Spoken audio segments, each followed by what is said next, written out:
اعوذ باللہ من الشیطان الرجیم بسم اللہ الرحمن الرحیم السلام علیکم ورحمۃ اللہ وبرکاتہ۔ ایک بخیل مرد کی عورت۔ ایک بخیل آدمی نے اپنی عورت کو قسم دی کہ خبردار گھر میں سے کسی کو خیرات نہ دینا۔ ایک دن اس عورت نے شوہر کی تنبیہ کی پرواہ کیے بغیر کسی محتاج کو کچھ خیرات دے دی اور اتفاقاً شوہر نے دیکھ لیا۔ غصے میں آ کر کہنے لگا، تو نے میری حکم عدولی کیوں کی؟ کہا، میں نے خاص خدا کے لیے تھوڑا سا دیا ہے۔ شوہر نے غضب میں آ کر آگ کا ڈھیر لگا کر کہا، اگر تو نے یہ کام خدا کے لیے کیا ہے تو اس آگ میں خدا کے لیے کود پڑ۔ خدا کی متوالی عورت نے اپنے بدن کو زیور اور عمدہ کپڑوں سے آراستہ کیا۔ خاوند نے پوچھا کہ یہ آراستگی کا کیا موقع ہے؟ کہا، جب دوست اپنے دوست سے ملتا ہے تو اس کے لیے کچھ بناؤ سنگار بھی کرتا ہے۔ یہ کہہ کر لڑکی آگ میں کود پڑی۔ شوہر یہ دیکھ کر حیران رہ گیا کہ باوجود آگ کی تیزی کے عورت آگ میں بالکل محفوظ رہی اور آگ نے اس کا بال تک نہ جلایا اور وہ صحیح سلامت رہی۔ اسی وقت حاطف سے اسے آواز آئی کہ اے شخص، تو تعجب نہ کر، آگ ہمارے احباب کو نہیں جلایا کرتی۔ یہ سن کر اس شخص نے سچے دل سے بخل سے توبہ کر لی اور اپنی نیک بیوی کو عزت و تعظیم سے رکھا۔ سخاوت، صدقہ و خیرات سے خدا کے غضب کی آگ بھی بجھ گئی ہے، پھر جہنم کی یہ اس دنیا کی آگ سے کیوں نہ بجھے۔ صاحب نزہۃ المجالس نے یہ حکایت لکھنے کے بعد حضرت بایزید بسطامی رحمۃ اللہ علیہ کا یہ ارشاد نقل فرمایا ہے، یعنی جو شخص اللہ کا عارف بن جاتا ہے وہ خود آگ کے لیے عذاب بن جاتا ہے اور آگ اس سے پناہ مانگنے لگتی ہے، اور جو شخص خدا سے غافل ہو جاتا ہے آگ اس کے لیے عذاب بن جاتی ہے۔ اگر جہنم مجھے دیکھ لے تو بالکل ٹھنڈی پڑ جائے۔ اور حدیث میں بھی آتا ہے کہ مومن جب پل صراط سے گزرے گا تو جہنم اس سے کہے گا کہ مجھ پر سے جلدی گزر جا، کیونکہ تیرے نور ایمان نے میرے شعلے بجھا دیے ہیں۔ ایک شاعر بھی خوب لکھا ہے، دوزخ نے مجھ کو دیکھ کے اللہ سے کہا، دوزخ نے مجھ کو دیکھ کے اللہ سے کہا، مجھ سے تو یہ غریب جلایا نہ جائے گا۔ معلوم ہوا کہ جہنم بھرنے کے لیے شیطان کا ایک داؤ یہ بھی ہے کہ وہ لوگوں کو صدقہ خیرات دینے سے روکتا ہے، اور اگر کسی کو صدقہ و خیرات دیتے دیکھ لے تو اپنی ہی غصے کی آگ میں جل بھن جاتا ہے۔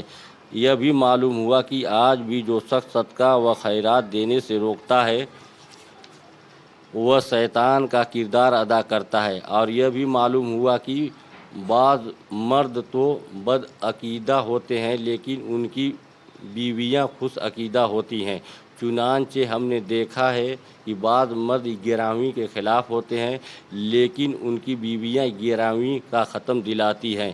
اور یہ بھی معلوم ہوا کہ آج کل کے ماڈرن شوہر اللہ کی راہ میں تو خرچ کرنے کے مخالف ہوتے ہیں لیکن ان کی ماڈرن بیویاں دن رات شاپنگ میں مصروف رہ کر اللہ کی راہ میں نہ دینے والے شوہر کا دیوالہ نکال کر رکھ دیتی ہیں، اور بناؤ سنگار یعنی میک اپ کر کے اپنے شوہر کے ساتھ جا کر شوہر کے سامنے ہی اپنے فرینڈ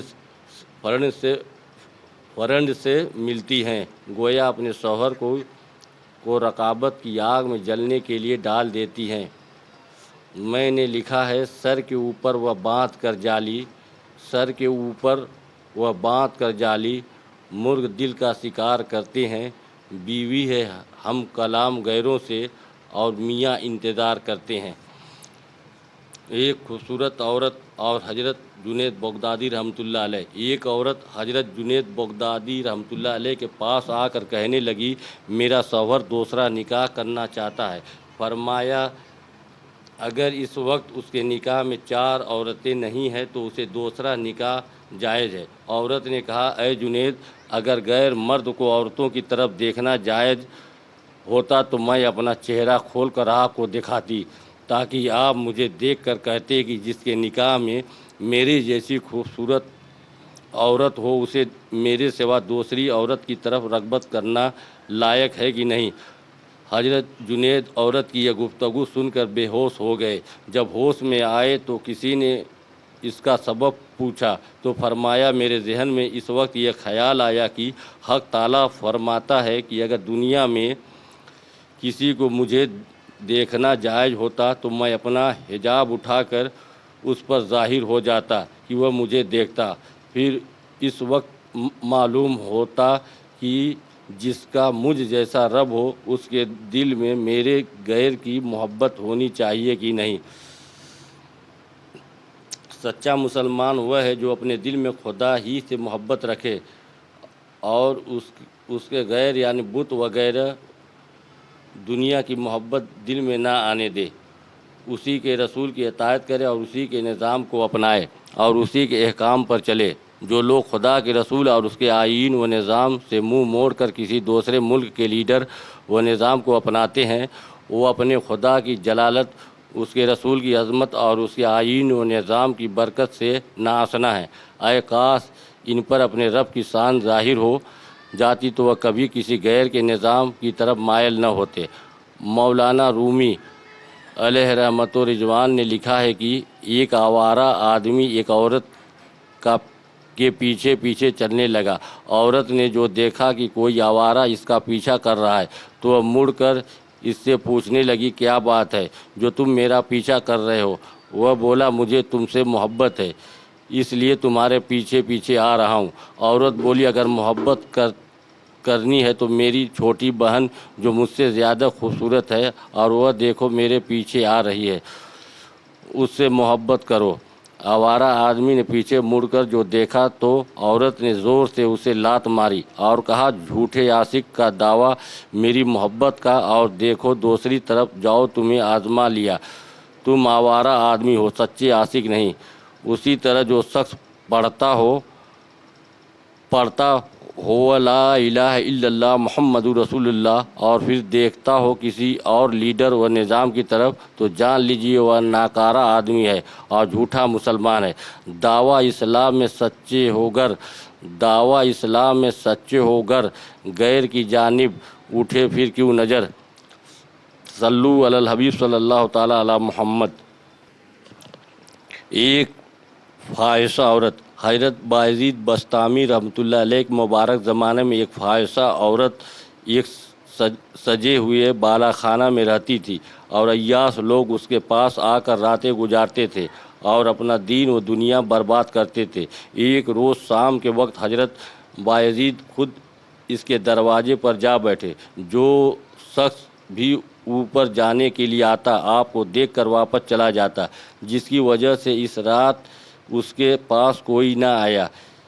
اس نے لونڈی سے اس کی وجہ پوچھی تو اس نے بتایا کہ آج تمہارے دروازہ پر بایزید بیٹھے ہیں، جو بھی آتا ہے انہیں دیکھ کر پلٹ جاتا ہے۔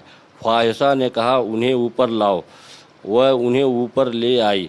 فاحشہ نے کہا جناب کہاں آپ اور کہاں میں، آپ کا مجھ سے کیا کام ہے؟ فرمایا آج کی رات میں یہاں رہوں گا۔ بولی میری فیس 200 اشرفیہ ہیں۔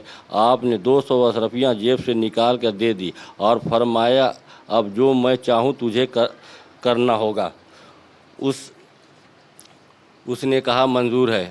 آپ اپنے کپڑوں کا جوڑا ساتھ لائے تھے، فرمایا اپنے کپڑے اتار کر یہ کپڑے پہن لو۔ اس نے پہن لیے۔ فرمایا اب 2 قدم آگے بڑھو۔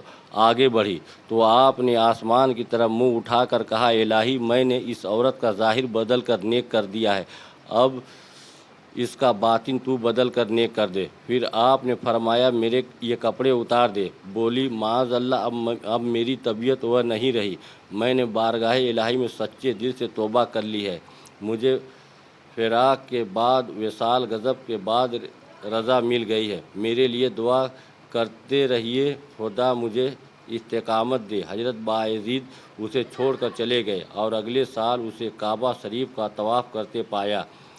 عورت کا معنی ہے قابل حجاب اور چھپانے کی چیز۔ عورت اگر عریانی پسند اور عیاشی کا باعث بن جائے تو ایسی عورت قوم کے لیے ننگ و عار ہے۔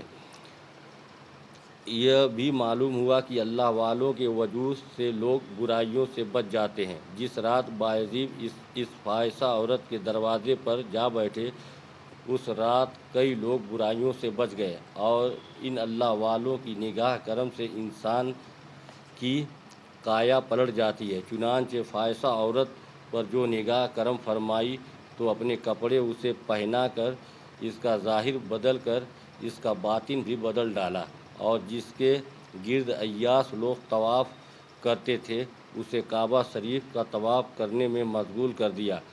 اسی لیے شاعر نے لکھا ہے، نگاہ ولی میں یہ تاثیر دیکھی، نگاہیں ولی میں یہ تاثیر دیکھی، بدلتی ہزاروں کی تقدیر دیکھی۔ صلو علی الحبیب صلی اللہ تعالیٰ علی محمد۔ اگر پڑھنے لکھنے میں کچھ ساون خطاً غلطی ہوئی ہو تو اپنے حبیب کے صدقے تو فلم معاف کر دینا۔ صلو علی الحبیب۔